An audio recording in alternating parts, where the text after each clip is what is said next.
Mi madre es pésima en todo, ella aquí ni hace diferencia. Las palabras de Cecilia resonaron por todo el salón como una sentencia de muerte.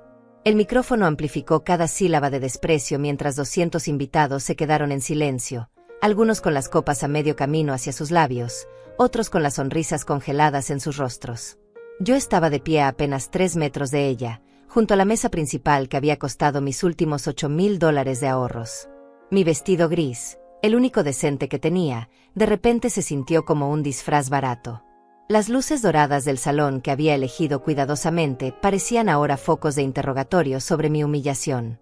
Juan, su flamante esposo, soltó una carcajada que cortó el aire como vidrio roto. Realmente, es prescindible, agregó, ajustándose la corbata italiana que yo había pagado sin que él lo supiera. Cecilia siempre ha sido independiente. Su madre. Bueno, ya saben cómo son las madres. La risa comenzó lenta, nerviosa, desde las mesas del fondo.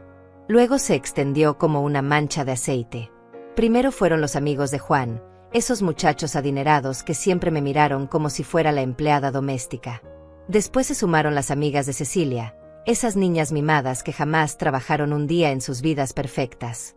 Mi corazón latía tan fuerte que pensé que todos podrían escucharlo por encima del murmullo creciente. Pero no moví ni un músculo. No cambié la expresión.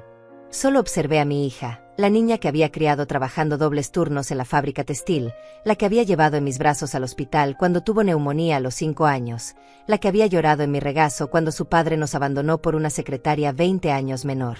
Mamá ni siquiera terminó la secundaria, continuó Cecilia, pasándose una mano por el cabello rubio que le había pagado en el salón más caro de la ciudad.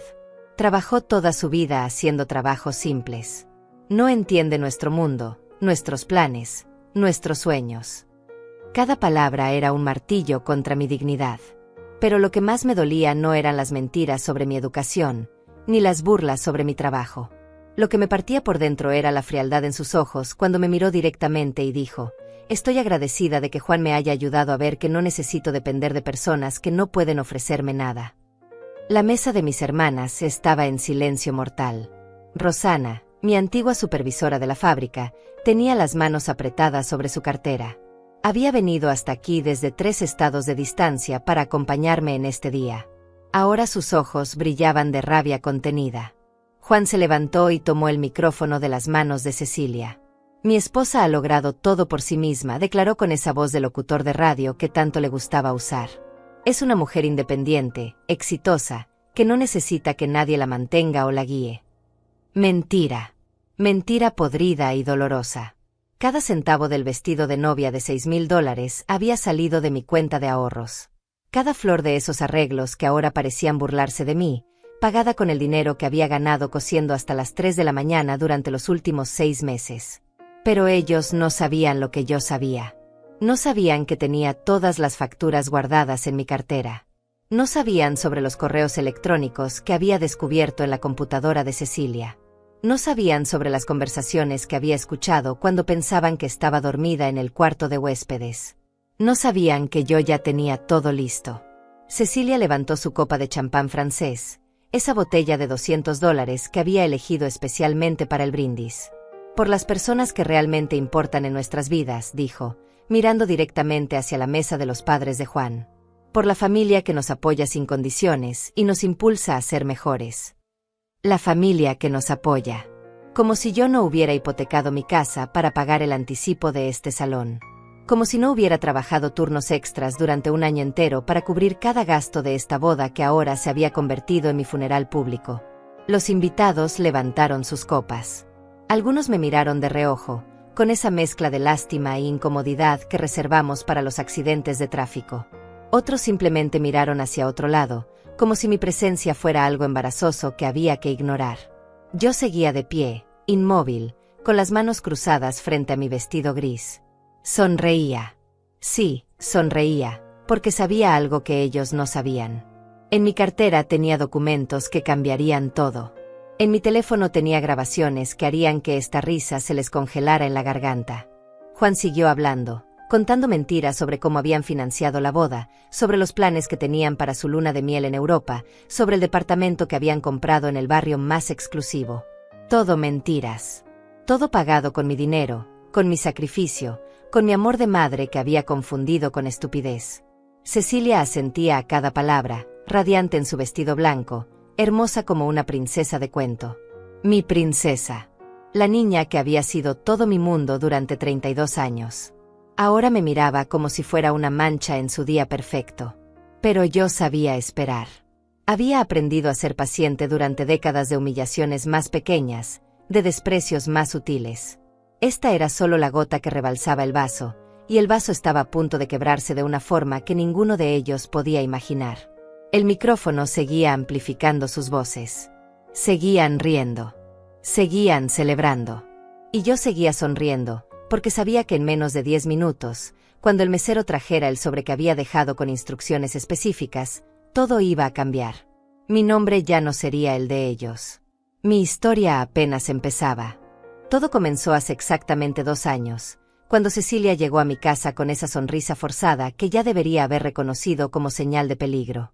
Traía a Juan de la mano, ese hombre de traje impecable que me saludó con 3 besos en las mejillas como si fuéramos familia europea. «Mamá, tengo noticias maravillosas», me dijo mientras se sentaba en mi sofá gastado, el mismo donde había hecho la tarea durante toda su infancia.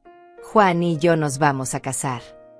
Mi primera reacción fue de alegría pura. Mi hija, mi única hija, había encontrado el amor. Después de tantos novios que llegaban y se iban, después de tantas noches llorando por desamores, finalmente había alguien que la valoraba. O eso pensé. Juan trabajaba en una firma de abogados prestigiosa, manejaba un auto alemán último modelo y vivía en un departamento en el centro que costaba más en renta mensual que mi salario de 3 meses. Para una madre como yo, que había criado a su hija sola desde los 12 años, parecía un príncipe azul sacado de una telenovela. «Es perfecto, mamá», me decía Cecilia cada vez que venía a visitarme, que ya no era tan seguido como antes. «Juan me entiende. Me apoya en todo.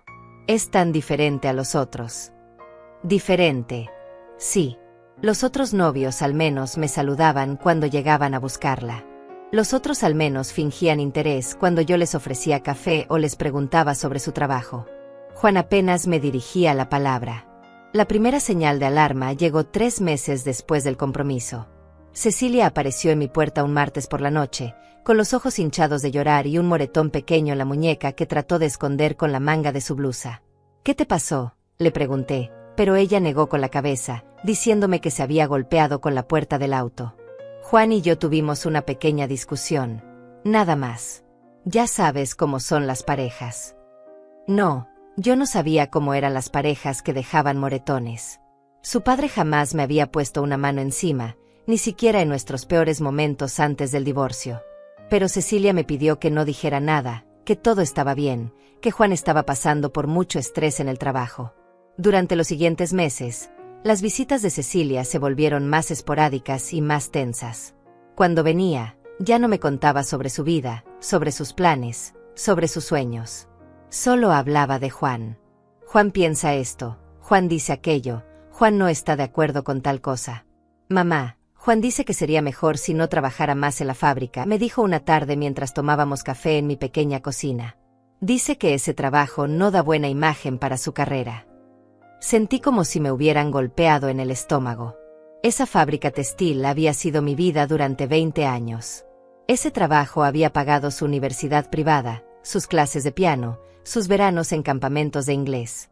Ese trabajo había puesto comida en nuestra mesa cuando su padre desapareció sin dejar ni una nota de explicación.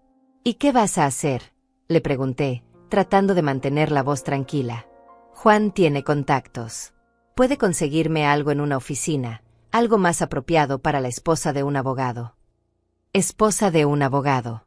Ya no era Cecilia Pérez, la niña que había estudiado comunicación social porque quería ser periodista.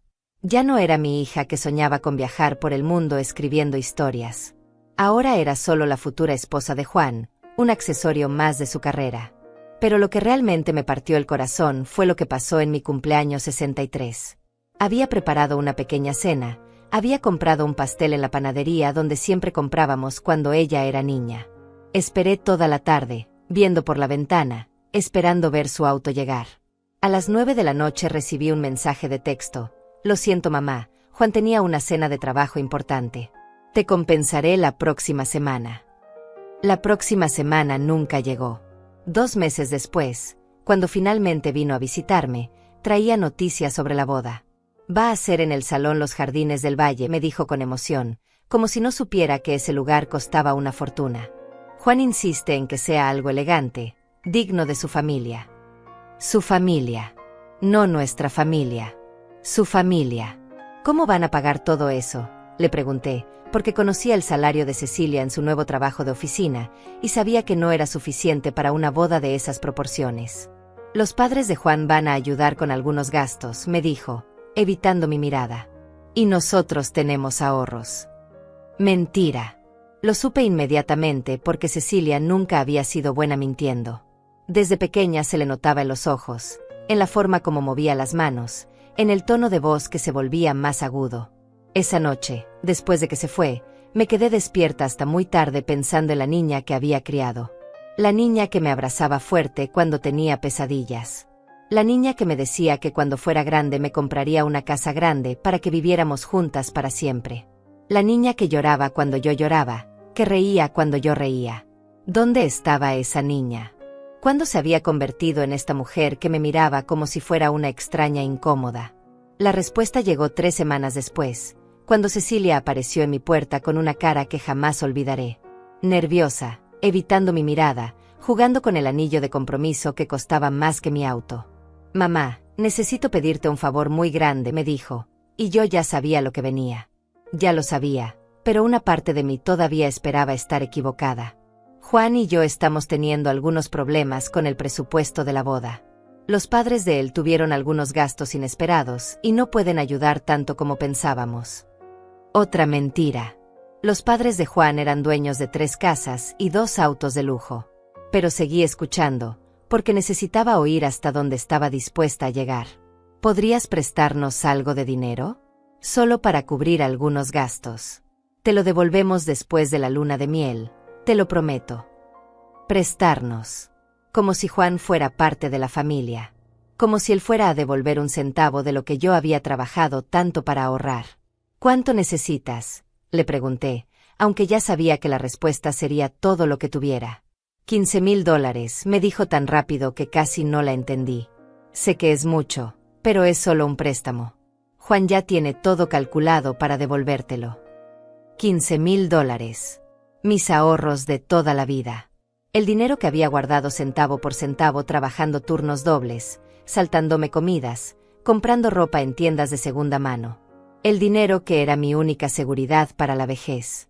Miré a mi hija, a esa mujer que ya no reconocía, y por primera vez en mi vida como madre, sentí algo que jamás pensé que sentiría hacia ella, decepción profunda, dolorosa, que me quemaba por dentro como fuego.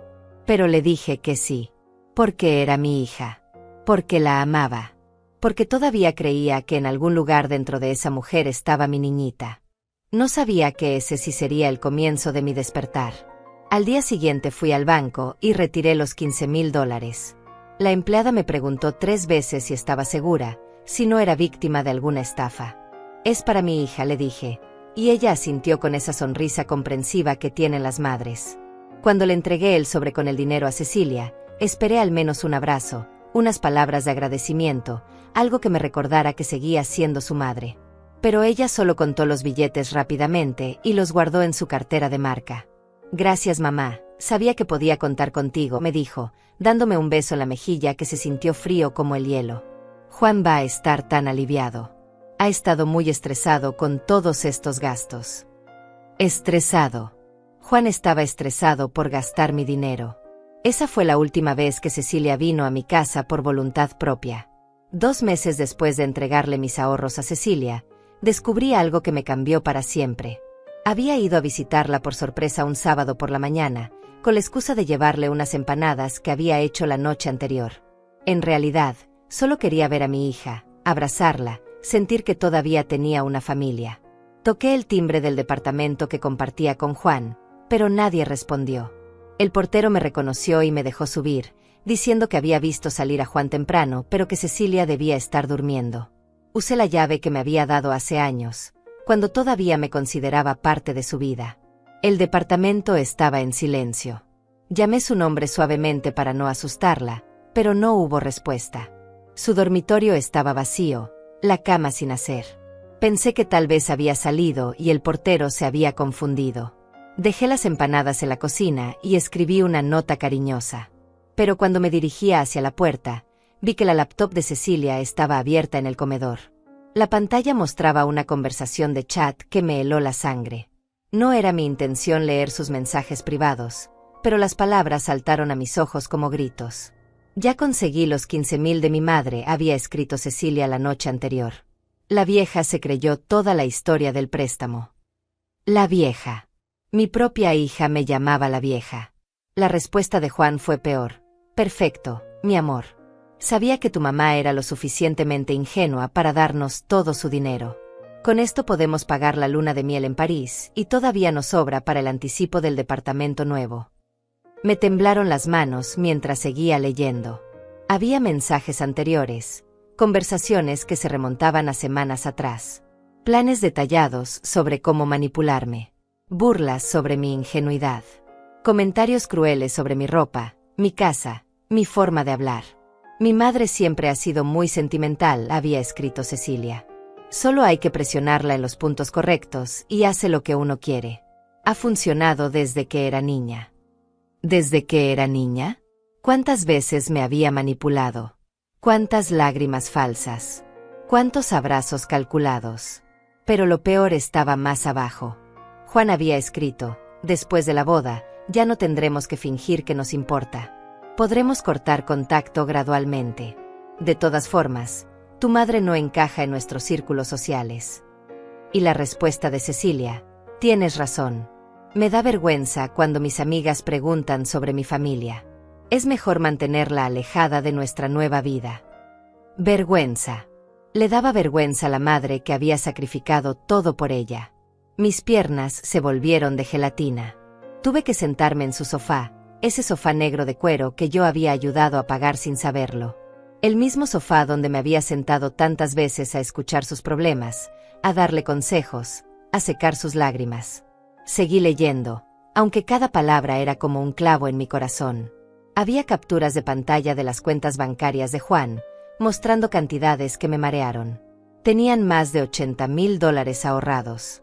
$80,000. Y me habían pedido mis últimos 15,000 con lágrimas en los ojos. Había fotografías de casas que estaban viendo para comprar después de la boda. Casas de $300,000, $400,000. Casas con jardines enormes y piscinas, mientras yo vivía en mi departamento de 2 habitaciones donde la calefacción no funcionaba bien. Pero lo que terminó de destruirme fue encontrar un archivo que se llamaba Plan Post-Boda. Era un documento de varias páginas que detallaba cómo iban a distanciarse de mí gradualmente. Primeras excusas para no visitarme. Después, espaciar las llamadas telefónicas. Finalmente, contacto mínimo solo en fechas obligatorias como Navidad y mi cumpleaños. La idea es que entienda naturalmente que ya no necesitamos su presencia constante, había escrito Juan. Cecilia será más feliz sin esa carga emocional. Carga emocional. Eso era yo para ellos. Una carga. En ese momento escuché las llaves en la puerta. Mi corazón se aceleró tanto que pensé que me daría un infarto. Cerré rápidamente la laptop y fingí estar arreglando las flores del centro de mesa. Cecilia entró cargando bolsas de compras de tiendas caras. Traía puesto un vestido que no había visto antes, zapatos que brillaban como si fueran nuevos. Todo pagado con mi dinero, con mi sacrificio. «Mamá, ¿qué haces aquí?», me dijo, y por primera vez pude escuchar la irritación que siempre había estado ahí, escondida detrás de sonrisas falsas.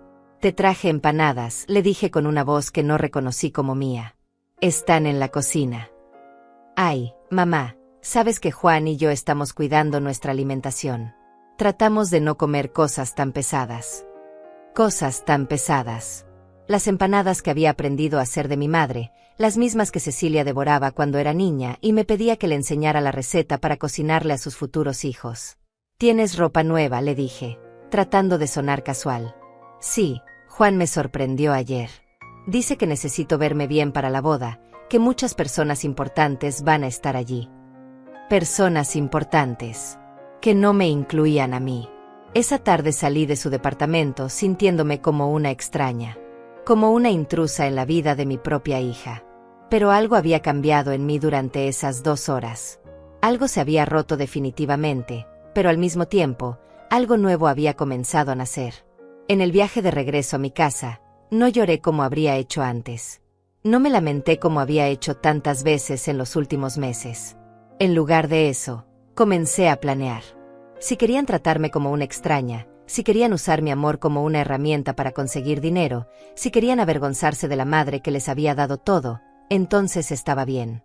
Pero lo harían según mis reglas. Esa noche, por primera vez en meses, dormí profundamente. Porque finalmente sabía quién era mi enemigo. Y mi enemigo era alguien que conocía mejor que nadie en el mundo. Alguien cuyas debilidades había visto crecer durante 32 años. Alguien que no tenía idea de lo que su madre era capaz de hacer cuando finalmente despertaba. El lunes siguiente, después de descubrir esos mensajes, hice algo que jamás había hecho en mi vida: falté al trabajo sin estar enferma. Me quedé en casa, sentada en mi mesa de la cocina con una libreta vieja y una taza de café que se enfrió mientras escribía todo lo que sabía sobre Cecilia y Juan. Sus horarios, sus debilidades, sus mentiras, sus secretos. Cecilia siempre había sido descuidada con sus cosas importantes. Desde niña perdía las llaves, olvidaba las tareas, dejaba documentos tirados por toda la casa. Juan, por el contrario, era meticuloso hasta la obsesión. Todo tenía que estar perfecto, controlado, planeado hasta el último detalle. Esa diferencia sería mi primera ventaja. Durante los siguientes días, comencé a observarlos de formas que nunca había hecho antes. No como madre preocupada, sino como estratega. Cuando Cecilia me llamaba para contarme sobre los preparativos de la boda, yo escuchaba cada palabra buscando información útil. Juan está muy nervioso por la boda, me contó el miércoles. Quiere que todo salga perfecto porque van a estar algunos socios importantes de su firma. Dice que esta boda podría ayudar mucho a su carrera. Socios importantes. Reputación profesional. Esas eran las palabras clave que necesitaba. ¿Y cómo van con los pagos?, le pregunté, fingiendo preocupación maternal. Bien, mamá, no te preocupes. Ya casi tenemos todo cubierto. Mentira. Yo sabía exactamente cuánto costaba esa boda porque había estado pagando las facturas una por una. El salón, $8,000. Las flores, $3,000. El fotógrafo, $4,500. La comida, $12,000. La música, $2,000. El vestido de novia, $6,000. $35,500 en total, de los cuales, más de 20,000 habían salido directa o indirectamente de mis cuentas. Esa misma semana, hice algo que me sorprendió a mí misma: contraté a un detective privado. Se llamaba César Ortiz, un hombre de unos 50 años que había sido recomendado por Rosana, mi ex supervisora en la fábrica. Su esposo había usado sus servicios años atrás para investigar el robo en su negocio. Necesito que investiguen a estas 2 personas, le dije, entregándole una foto de Cecilia y Juan que había imprimido de las redes sociales. Quiero saber todo sobre sus finanzas, sus actividades, sus contactos. Todo. César me miró con esos ojos cansados que tienen los hombres que han visto demasiado. ¿Puedo preguntar por qué? Son mi hija y su prometido, le dije sin pestañear. Y me están robando. Su expresión cambió inmediatamente. Entiendo. Esto tomará unas 2 semanas. Mi tarifa es de $500. $500. Una semana de mi salario. Pero valía cada centavo si me ayudaba a recuperar mi dignidad. Mientras César trabajaba, yo comencé mi propia investigación. Empecé a revisar todos los documentos que tenía guardados sobre los pagos de la boda. Facturas, recibos, transferencias bancarias. Cada papel que demostrara que yo había financiado todo. También comencé a grabar nuestras conversaciones telefónicas. Compré una aplicación para mi teléfono que registraba todas las llamadas automáticamente. No era legal usarlas como evidencia en un juicio, pero no necesitaba un juicio. Solo necesitaba la verdad. El viernes de esa semana, Cecilia vino a visitarme para pedirme otro favor. Esta vez quería que pagara el transporte para los invitados que venían de otras ciudades. Solo son $3,000 más, mamá. Es que Juan quiere que sus familiares se sientan bienvenidos. ¿No pueden pagar ellos mismos sus gastos de viaje?, le pregunté. Ay, mamá, tú no entiendes cómo funcionan estas cosas. En las familias de clase alta, los anfitriones se encargan de todo. Juan dice que si no lo hacemos, van a pensar que somos tacaños. Familias de clase alta. Como si nosotros fuéramos millonarios. Como si yo no hubiera trabajado 12 horas diarias durante 20 años para darle la educación que ahora usaba para despreciarme. Pero le dije que sí. Le transferí los $3,000 adicionales, y ella se fue contenta, prometiendo que después de la luna de miel me invitaría a cenar para compensar todas mis atenciones. Esa noche, César me llamó con su primer reporte. Señora Pérez, necesito verla en persona. Lo que encontré es bastante interesante. Nos reunimos al día siguiente en una cafetería del centro. César traía una carpeta gruesa llena de papeles que hicieron que mi café supiera amargo. Su hija y su prometido tienen 3 cuentas bancarias diferentes, me dijo, mostrándome los estados de cuenta que había conseguido. En total, tienen aproximadamente $95,000 ahorrados. $95,000. Casi 100,000. Y me habían pedido prestados mis últimos ahorros con lágrimas de cocodrilo. Pero hay más, continuó César. Juan tiene deudas de juego por aproximadamente $40,000. Dinero que debe a personas que no son exactamente banqueros. Mi sangre se heló. ¿Qué tipo de personas? El tipo de personas que no aceptan pagos atrasados con buenos modales, me dijo, cerrando la carpeta. Creo que su yerno está usando el dinero de la boda para pagar esas deudas. Y posiblemente el dinero de usted también. Todo comenzó a tener sentido. La prisa por casarse. La insistencia en una boda costosa. La manipulación para conseguir mi dinero. Juan no quería impresionar a sus socios. Quería salvar su pellejo. ¿Cecilia sabe sobre las deudas?, le pregunté. No estoy seguro. Pero sí sé que ella tiene su propia cuenta secreta con $15,000 que Juan no conoce. Dinero que retiró de su cuenta conjunta hace 2 semanas. Mi hija también estaba jugando su propio juego. Estaba guardando dinero a espaldas de Juan, mientras le pedía más dinero a mí. Esa noche, sola en mi casa, me senté frente al espejo del baño y me miré realmente por primera vez en meses. Vi a una mujer de 65 años cansada, con arrugas profundas alrededor de los ojos, con manos gastadas por el trabajo. Pero también vi algo nuevo en mis ojos. Una chispa que había estado dormida durante años. Determinación. Durante los siguientes días, perfeccioné mi plan. No sería una venganza impulsiva llena de gritos y lágrimas. Sería algo calculado, preciso, devastador. Algo digno de la mujer inteligente que había criado a una hija sola, que había sobrevivido a un divorcio doloroso, que había trabajado en empleos que otros consideraban insignificantes pero que requerían fuerza y resistencia. El miércoles por la noche, 2 semanas antes de la boda, llamé a Rosana. Era hora de pedirle el favor más grande de mi vida. Rosana, le dije, necesito tu ayuda para algo muy importante. Algo que va a cambiar todo. Dime, Dalva. Sabes que puedes contar conmigo. Necesito que vengas a la boda de Cecilia. Y necesito que traigas tu cámara buena, esa que usas para tus nietos. Hubo un silencio del otro lado de la línea. Rosana me conocía desde hacía 15 años. Sabía que yo no era dramática, que no pedía favores sin razones importantes. ¿Qué estás planeando?, me preguntó. Justicia, le respondí. Solo justicia. La semana anterior a la boda, me convertí en una mujer que ni yo misma reconocía. Durante el día seguía siendo la misma Dalva de siempre. Trabajaba en la fábrica, saludaba a los vecinos, compraba en el mercado como si nada hubiera cambiado. Pero por las noches, en la privacidad de mi casa, me transformaba en algo completamente diferente. César me había entregado el reporte completo el lunes. 40 páginas de información que documentaban cada mentira, cada manipulación, cada centavo robado. Pero la información más valiosa estaba en las últimas 5 páginas, las pruebas de las aventuras de Juan. Sí, aventuras. Plural. Su yerno frecuenta un casino los martes y jueves por la noche, me había explicado César, mostrándome fotografías tomadas con zoom desde el estacionamiento. Pero los viernes va a un hotel del centro. siempre con la misma mujer, una compañera de trabajo llamada Vilma Cruz. Vilma Cruz.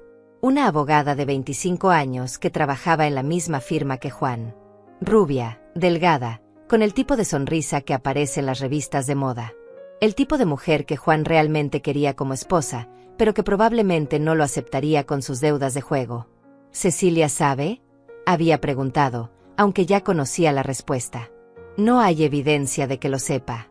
De hecho, parece que Juan es muy cuidadoso manteniendo esta relación en secreto. Perfecto. Eso me daba una ventaja adicional. Durante esa semana, refiné cada detalle de mi plan. Había decidido que todo ocurriría durante la recepción, después de los votos, cuando todos estuvieran relajados y felices. Cuando tuviera la audiencia completa, cuando las cámaras estuvieran grabando, cuando el momento tuviera el máximo impacto.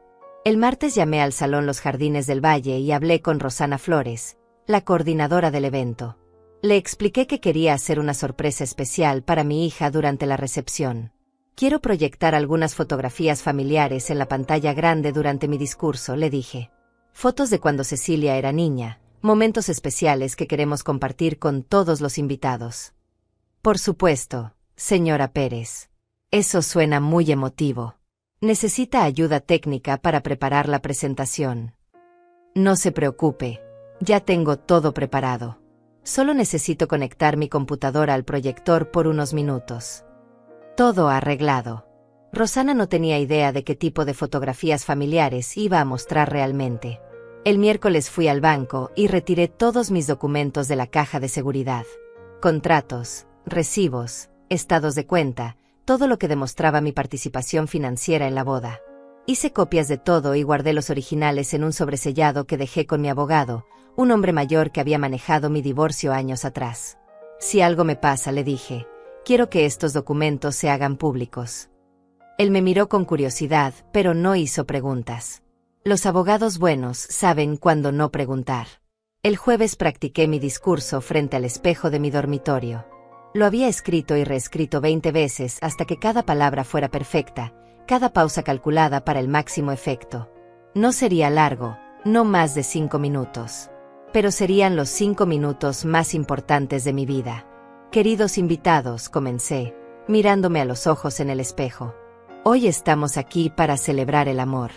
Pero antes de que sigan celebrando, hay algunas cosas que necesitan saber sobre los novios. Mi voz sonaba tranquila, controlada. Nada de gritos histéricos o lágrimas de víctima. Solo una mujer presentando hechos. El viernes, Cecilia vino a mi casa para la última revisión antes de la boda. Quería confirmar que yo tenía listo mi vestido, que sabía a qué hora llegar al salón, que entendía que mi papel sería discreto pero presente. Mamá, recuerda que Juan y yo vamos a dar un pequeño discurso agradeciendo a todos, me dijo, sentada en mi sofá como si fuera la dueña del lugar. Después habrá tiempo para que algunos familiares cercanos digan algunas palabras, pero que sean breves, ¿sí? Por supuesto, hija. Solo quiero desearles lo mejor. Perfecto. Y mamá, trata de no ponerte muy emocional. Ya sabes cómo te pones cuando hablas en público. ¿Emocional? No tenía idea de lo emocional que me iba a poner. Esa noche, Rosana vino a mi casa para hacer el último ensayo. Le había contado una versión editada de la situación, que había descubierto que Juan tenía deudas y que estaba usando el dinero de la boda para otros fines. No le mencioné las aventuras amorosas ni todos los detalles más crueles. Era suficiente para asegurarme de su apoyo sin asustarla. ¿Estás segura de que quieres hacer esto?, me preguntó, revisando las fotografías que había seleccionado para la presentación. Una vez que empieces, no hay vuelta atrás. Tenía razón. Una vez que revelara todo, mi relación con Cecilia probablemente terminaría para siempre. Nunca volvería a cargar a sus futuros hijos en mis brazos. Nunca volvería a ser parte de su vida diaria. Perdería a mi única hija, pero recuperaría mi dignidad. Estoy segura, le dije. Más segura de lo que he estado de cualquier cosa en mi vida. Rosana asintió y continuamos practicando. Ella operaría la computadora mientras yo hablaba. Primero las fotografías inocentes, Cecilia de bebé, sus primeros pasos, su graduación. Después vendrían las capturas de pantalla de los mensajes burlándose de mí. Luego las pruebas financieras mostrando sus cuentas bancarias reales. Finalmente, las fotografías de Juan con Vilma Cruz en el hotel. Van a quedarse en shock, murmuró Rosana, viendo las imágenes de Juan besando a su amante en el estacionamiento del hotel. Ese es el punto, le respondí. Quiero que vean exactamente quiénes son las personas que están celebrando. El sábado por la mañana, día de la boda, me desperté antes del amanecer. No había dormido bien, pero no por nervios. Por expectativa. Durante meses había sido la víctima silenciosa, la madre ingenua que daba todo sin recibir nada a cambio. Hoy eso terminaría. Me bañé lentamente, me peiné con cuidado, me maquillé de forma impecable. Me puse mi vestido gris, el mismo que Cecilia había criticado sutilmente por ser demasiado simple para una ocasión tan elegante. Hoy ese vestido simple sería mi armadura. A las 2 de la tarde, llegué al salón 2 horas antes de la ceremonia. Rosana ya estaba allí, supervisando que todo estuviera perfecto. Las flores que yo había pagado estaban hermosas. El escenario que yo había financiado lucía elegante. Las mesas que yo había cubierto brillaban con manteles blancos. Todo pagado con mi dinero. Todo organizado para mi humillación pública. Pero hoy, por primera vez en meses, yo tenía el control. ¿Lista?, me preguntó Rosana, conectando discretamente mi computadora al sistema de proyección. Más que lista, le respondí, guardando en mi bolso las copias impresas de todos los documentos. Hoy mi hija va a aprender quién es realmente su madre. A las 4 en punto comenzaron a llegar los primeros invitados. Familiares de Juan vestidos como si fueran a una gala de Hollywood. Amigos de Cecilia que me saludaron con esa cortesía fría que reservan para los parientes pobres. Compañeros de trabajo de Juan que ni siquiera se molestaron en presentarse. Todos usando mi dinero para celebrar su desprecio hacia mí. Pero no tendrían que esperar mucho para descubrir quién realmente había pagado por su diversión. La ceremonia fue un espectáculo perfecto de hipocresía. Desde mi asiento en la tercera fila, observé cómo Juan y Cecilia intercambiaban votos que sabía que no significaban nada para ninguno de los dos. Él hablaba de fidelidad mientras yo tenía en mi bolso las fotografías de sus encuentros con Vilma Cruz. Ella prometía honestidad mientras había mentido sobre cada centavo que me había pedido prestado. Prometo amarte en la riqueza y en la pobreza, declaró Juan con esa voz impostada que usaba cuando quería impresionar. La ironía me hizo sonreír. Él no sabía lo que era la pobreza real, pero estaba a punto de descubrirlo. Cecilia lucía radiante en su vestido de $6,000, el mismo que habíamos elegido juntas hace 3 meses cuando todavía fingía que mi opinión le importaba. Prometo ser tu compañera fiel en todas las aventuras de la vida, dijo, y tuve que contener una carcajada amarga. Las únicas aventuras que conocía eran las de su esposo con otras mujeres. Durante toda la ceremonia, mantuve la composición perfecta.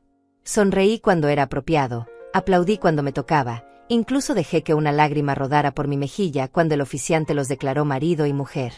Los invitados que me vieron llorar probablemente pensaron que era una madre emocionada. No tenían idea de que estaba llorando por la hija que había perdido hace mucho tiempo.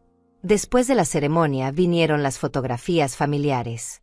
El fotógrafo, que yo había contratado y pagado sin que nadie lo supiera, organizó grupos tras grupos de imágenes que documentarían este día para la posteridad.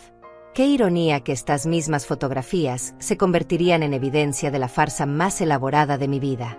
Ahora una foto solo de la familia inmediata, anunció el fotógrafo. Juan se posicionó en el centro con Cecilia, sus padres se colocaron a la derecha, y yo quedé sola a la izquierda. Sola, como había estado emocionalmente durante los últimos meses. Señora Pérez, acérquese un poco más, me pidió el fotógrafo. Pero antes de que pudiera moverme, Juan intervino. Está bien así, dijo con una sonrisa que no llegaba a sus ojos. Dalva prefiere mantener cierta distancia, ¿verdad? Todos rieron como si fuera una broma encantadora. Como si fuera natural que la madre de la novia estuviera apartada de la familia en las fotografías oficiales. Incluso Cecilia se rió, mirándome con esa expresión condescendiente que había perfeccionado en los últimos meses. Sí, respondí tranquilamente. A veces es mejor observar desde la distancia. Se ve todo más claramente. Durante el cóctel que siguió, circulé entre los invitados como un fantasma. Escuché conversaciones sobre lo elegante que era todo, sobre lo hermosa que se veía Cecilia, sobre lo afortunada que era de haberse casado con un hombre tan exitoso como Juan. Nadie mencionó quién había pagado por esa elegancia. Los padres de Juan, Alberto y Betania Rodríguez, recibían felicitaciones como si hubieran organizado toda la celebración. «Tienen una nuera maravillosa», les decía la gente, y ellos asentían graciosamente, como si hubieran sido responsables de criar a Cecilia. «¿Y ustedes?», me preguntó una mujer mayor que llevaba más joyas que una joyería completa. «Soy la madre de la novia», respondí. «Ah», dijo con desinterés evidente. «Qué encantador». Y se alejó inmediatamente para hablar con personas más importantes. Durante el cóctel, observé a Juan comportarse como el anfitrión perfecto, presentando a Cecilia a sus colegas, hablando sobre sus planes futuros, actuando como el marido devoto. Pero yo sabía que en su teléfono tenía mensajes de Vilma Cruz preguntándole cuándo podrían verse de nuevo. También observé a Cecilia brillar entre los invitados, contando la historia romántica de su compromiso, describiendo sus planes para la luna de miel en París que yo había financiado sin saberlo. Cada sonrisa era una mentira, cada abrazo calculado para la audiencia correcta. A las 7 en punto, Rosana me hizo una señal discreta desde el fondo del salón. Todo estaba listo. La computadora conectada, las imágenes preparadas, el micrófono funcionando perfectamente. Era hora de pasar al comedor principal donde se serviría la cena y donde tradicionalmente se daban los discursos.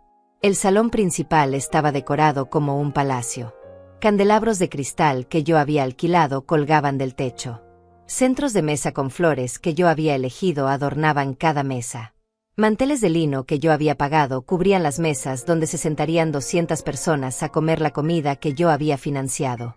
Me asignaron la mesa número 8, lejos de la mesa principal donde se sentaban los novios y las familias importantes. Una mesa con tías lejanas, vecinos antiguos y algunas compañeras de trabajo de la fábrica que Cecilia había invitado por obligación social.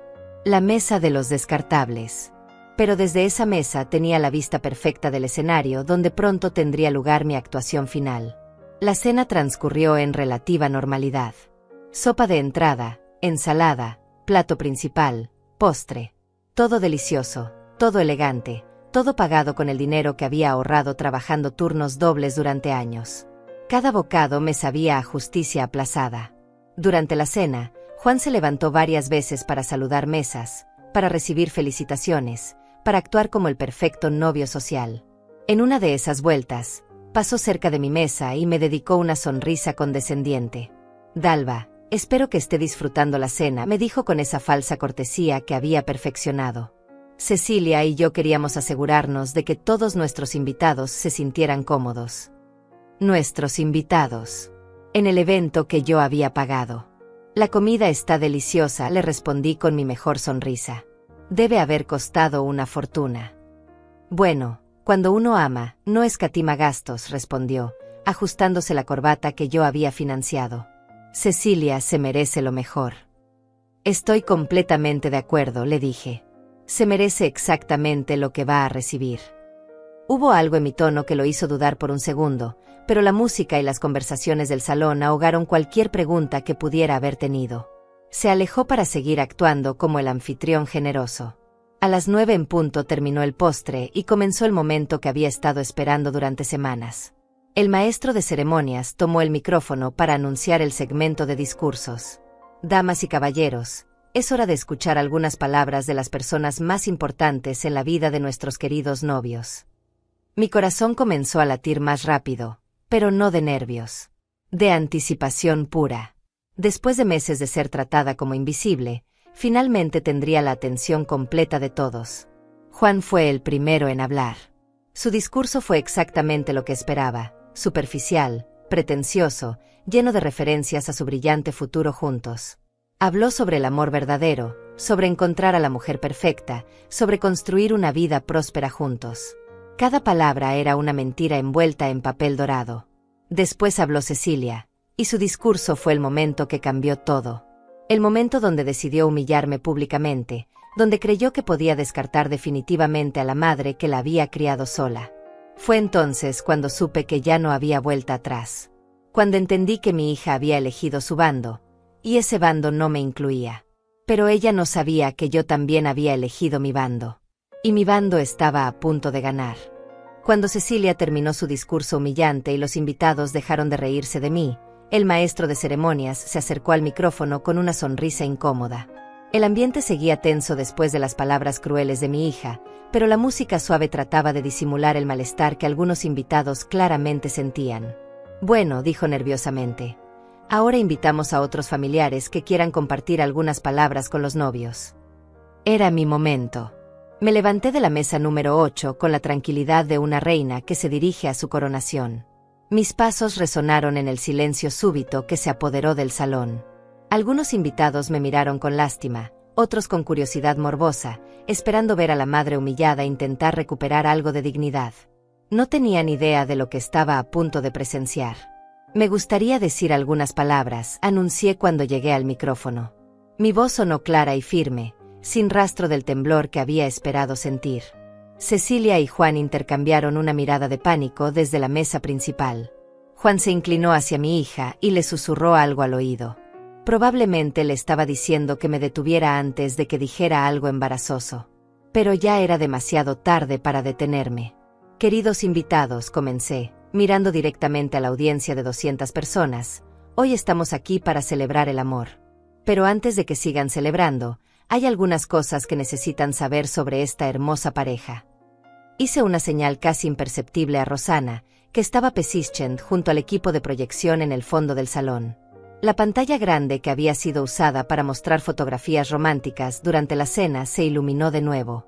Como madre de la novia, creo que es mi deber compartir con ustedes la verdadera historia de este día mágico, continué, mientras las primeras imágenes aparecían en la pantalla. Fotografías inocentes de Cecilia cuando era niña, sonriendo en mis brazos, celebrando cumpleaños, graduándose de la universidad. Los invitados sonrieron, esperando una presentación sentimental típica de las madres. Cecilia se relajó visiblemente, pensando que después de todo yo iba a comportarme apropiadamente. Mi hija ha sido la luz de mi vida durante 32 años, dije, mi voz cargada de una emoción real que cortó a través del murmullo del salón. La crié sola después de que su padre nos abandonara. Trabajé turnos dobles en la fábrica textil para pagarle una educación universitaria privada.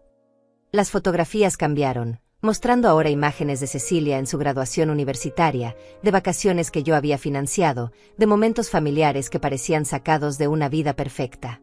Siempre pensé que había hecho un buen trabajo como madre, continué, mientras notaba que algunos invitados comenzaban a moverse incómodos en sus asientos.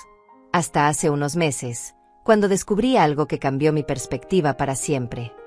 La siguiente imagen que apareció en la pantalla hizo que varios invitados jadearan audiblemente. Era una captura de pantalla ampliada del chat donde Cecilia había escrito, «Ya conseguí los 15,000 de mi madre». La vieja se creyó toda la historia del préstamo. El silencio que siguió fue tan denso que se podía cortar con un cuchillo. Cecilia se puso pálida como su vestido de novia. Juan trató de levantarse, pero algo en mi mirada lo clavó a su silla. «Sí, queridos invitados», dije con una calma que me sorprendió incluso a mí. Mi hija y su esposo han estado riéndose de mi ingenuidad durante meses, planeando cómo extraer hasta el último centavo de mis ahorros para financiar esta boda que ustedes están disfrutando. La siguiente captura de pantalla mostró el mensaje de Juan. «Sabía que tu mamá era lo suficientemente ingenua para darnos todo su dinero. Con esto podemos pagar la luna de miel en París y todavía nos sobra para el anticipo del departamento nuevo». Los murmullos comenzaron a extenderse por el salón como ondas en un estanque. Algunas personas se cubrían la boca con horror, otras miraban alternativamente la pantalla y la mesa principal donde los novios parecían estatuas de mármol. «Pero esperen», continué, disfrutando cada segundo de la revelación, porque hay más. Mucho más. La siguiente serie de imágenes mostró los estados de cuenta bancarios de Juan y Cecilia. Números que hicieron que varios invitados se levantaran de sus asientos para ver mejor.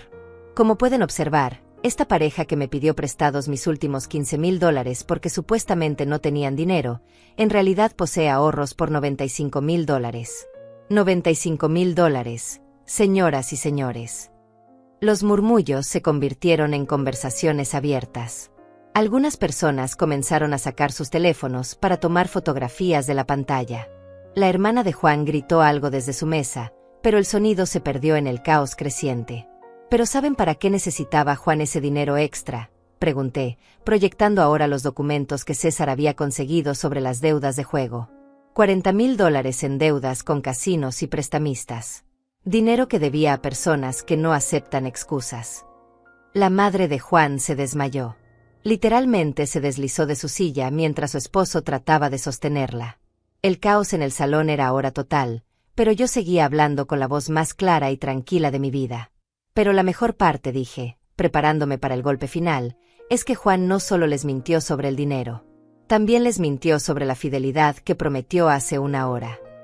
Las últimas imágenes que aparecieron en la pantalla fueron las fotografías que César había tomado de Juan con Vilma Cruz. Juan entrando al hotel. Juan besando a otra mujer. Juan saliendo del hotel con la camisa desarreglada. Vilma Cruz, que estaba presente en la boda como invitada de la firma de abogados, gritó y salió corriendo del salón. Su huida confirmó a todos los presentes que las fotografías eran reales y recientes. Cecilia finalmente encontró su voz. «Mamá, detente», gritó, pero su voz se quebró en un sollozo. «Por favor, detente». «¿Por qué debería detenerme, hija?», le respondí, girándome para mirarla directamente. «Tú no te detuviste cuando decidiste humillarme públicamente hace 10 minutos. Tú no te detuviste cuando escribiste que tu madre era una vieja ingenua. Tú no te detuviste cuando robaste mis ahorros de toda la vida». Juan finalmente se puso de pie, su cara roja de ira y vergüenza. «Esto es ridículo. Estas acusaciones son falsas». «¿En serio?», pregunté, sacando de mi bolso las copias impresas de todos los documentos. «Porque aquí tengo los recibos de cada centavo que he pagado por esta boda. El salón, $8,000, pagado con mi tarjeta de crédito. Las flores, $3,000, transferencia directa de mi cuenta. El fotógrafo, $4,500, cheque firmado por mí». Comencé a leer la lista completa mientras caminaba entre las mesas, mostrando los documentos a los invitados que se acercaban para verlos mejor. El vestido de novia, $6,000. La comida que acaban de disfrutar, $12,000. La música que están escuchando, $2,000. El transporte para los familiares de Juan, $3,000 adicionales que mi hija me pidió la semana pasada. Los números se sumaban ante los ojos de todos los presentes. $38,500 en total. Casi el doble de lo que Juan debía por sus adicciones al juego. Pero lo más hermoso de todo, dije, regresando al micrófono para el gran final, es que ustedes pensaron que podían deshacerse de mí después de exprimirme hasta la última gota. Pensaron que después de esta noche, la vieja estúpida desaparecería silenciosamente de sus vidas perfectas. Miré directamente a Cecilia, que lloraba sin control, su maquillaje perfecto arruinado por las lágrimas de humillación. Se equivocaron. El salón estaba en caos total. Algunos invitados se dirigían hacia las salidas, otros se agrupaban en conversaciones intensas, muchos seguían tomando fotografías y grabando videos con sus teléfonos. Los meseros habían dejado de servir y observaban la escena con las bocas abiertas. Pero yo no había terminado. Faltaba el golpe final. El golpe que cambiaría todo para siempre. El caos en el salón había alcanzado su punto máximo, pero yo sabía que tenía que actuar rápido antes de que alguien tratara de detenerme o de que los novios escaparan. Juan se había puesto de pie y parecía estar calculando si podría llegar hasta mí para quitarme el micrófono. Cecilia seguía llorando, pero ahora con una mezcla de humillación y rabia que reconocí de cuando era adolescente y la descubría en alguna mentira. «Pero esto no termina aquí», anuncié, alzando la voz sobre el murmullo creciente de los invitados. «Porque lo que ustedes no saben es que esta noche no solo estoy exponiendo la verdad, también estoy tomando acción». Saqué de mi bolso una carpeta gruesa que había mantenido reservada para este momento. Documentos legales que había preparado durante las últimas 2 semanas con la ayuda de mi abogado.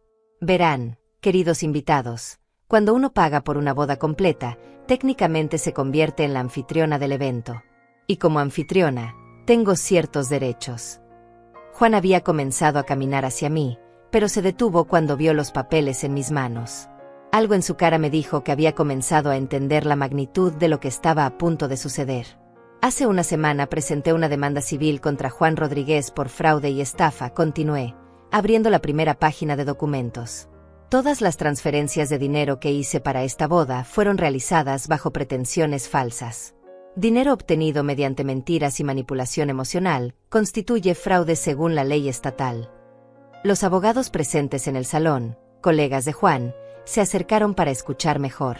Algunos comenzaron a susurrar entre ellos, probablemente evaluando las implicaciones legales de lo que estaba describiendo. Además, continué, sacando otro documento, presenté una queja formal ante el Colegio de Abogados del Estado contra Juan Rodríguez por conducta no ética.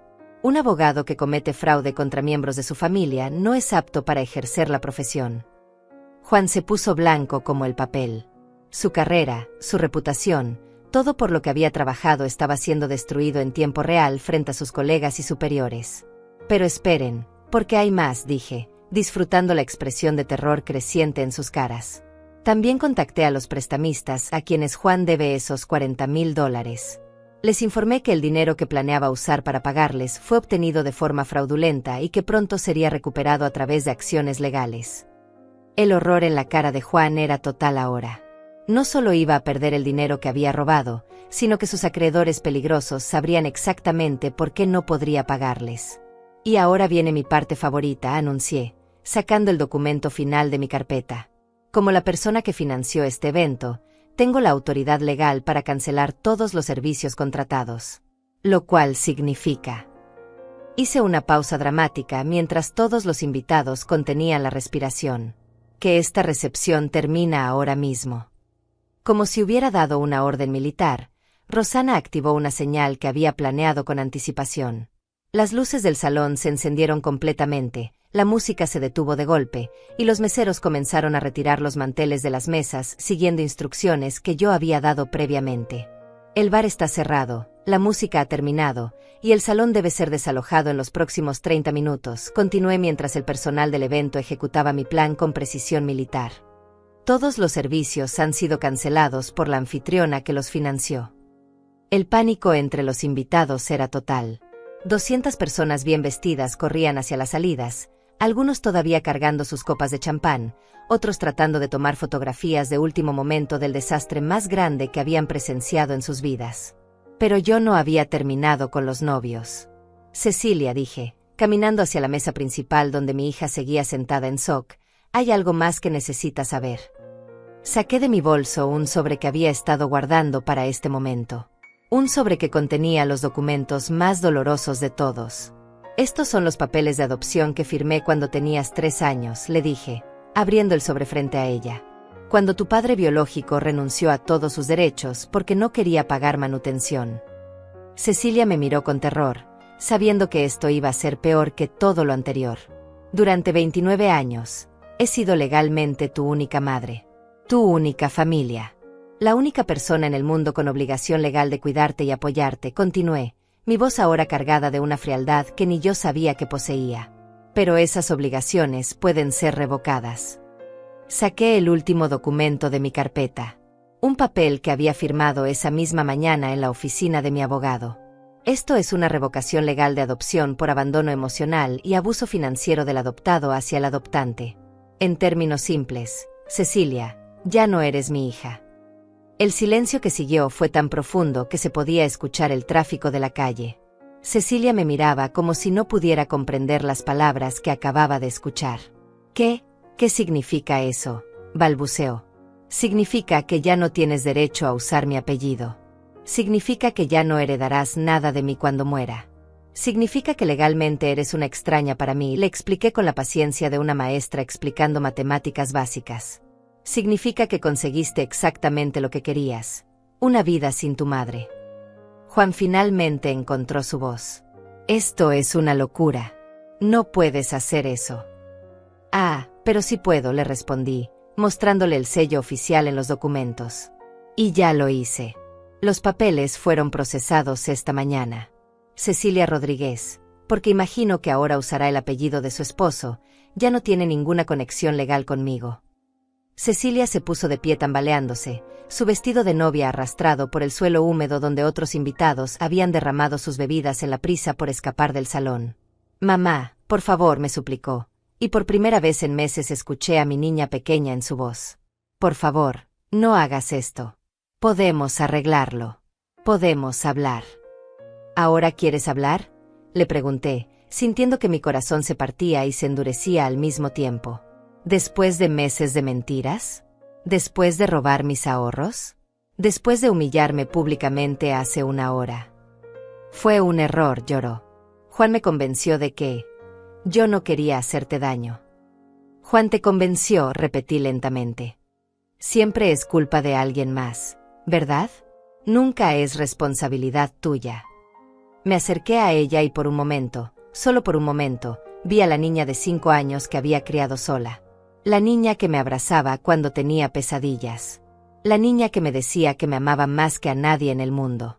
Pero esa niña había muerto meses atrás, reemplazada por esta mujer que me veía como un obstáculo para su vida perfecta. El problema, Cecilia, es que esta no fue la primera vez, le dije suavemente.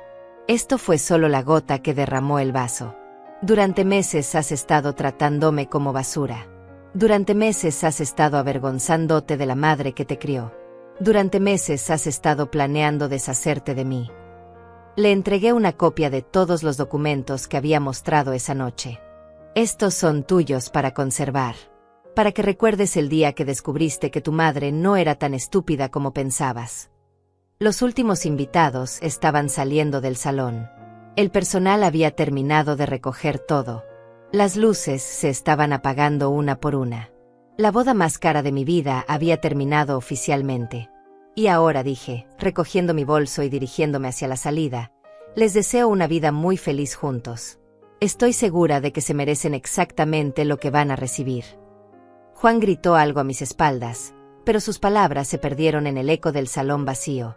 Cecilia seguía llorando, pero ya no eran mis lágrimas que enjugar. Caminé hacia la puerta donde Rosana me esperaba con una sonrisa que no había visto en su cara en años. ¿Lista para irnos?, me preguntó. Más que lista, le respondí, sintiendo un peso que no sabía que cargaba levantarse finalmente de mis hombros. Afuera del salón, mientras esperábamos el taxi que Rosana había llamado, pude escuchar a Juan y Cecilia peleando en el estacionamiento.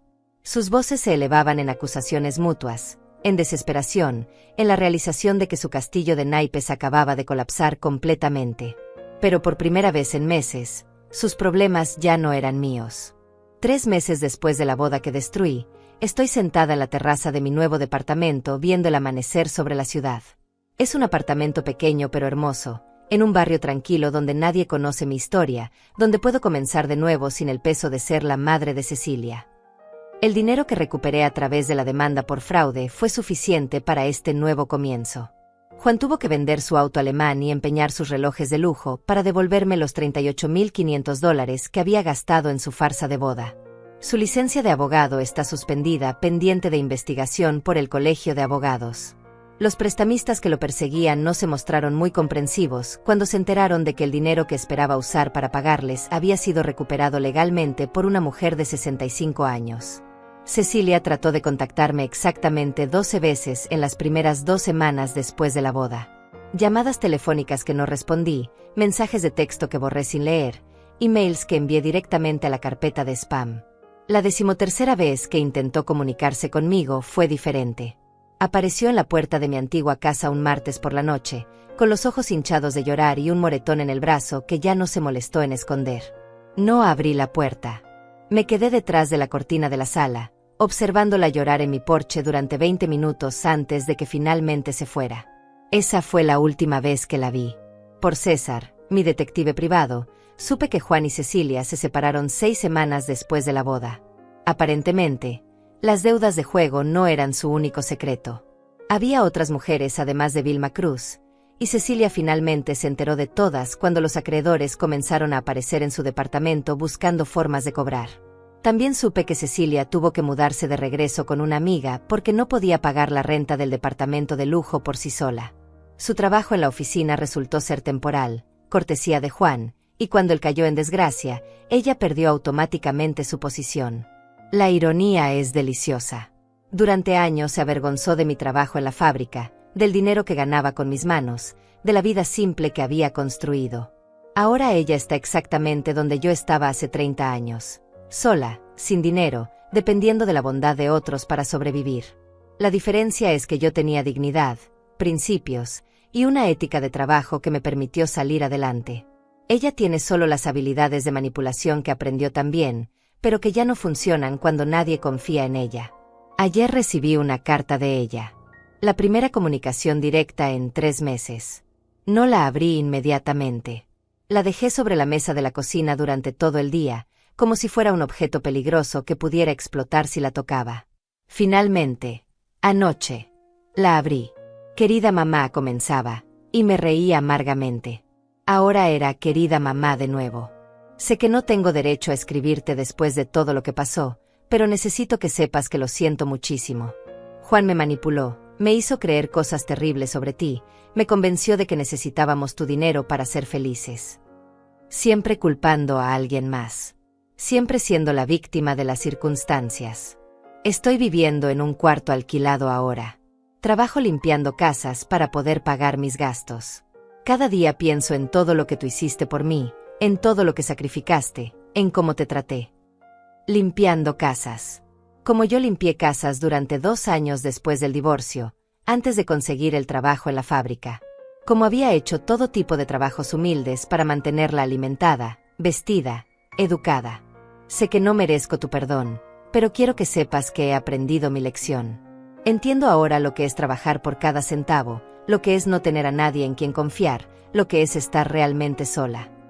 La carta continuaba por 3 páginas más. Disculpas, promesas, súplicas.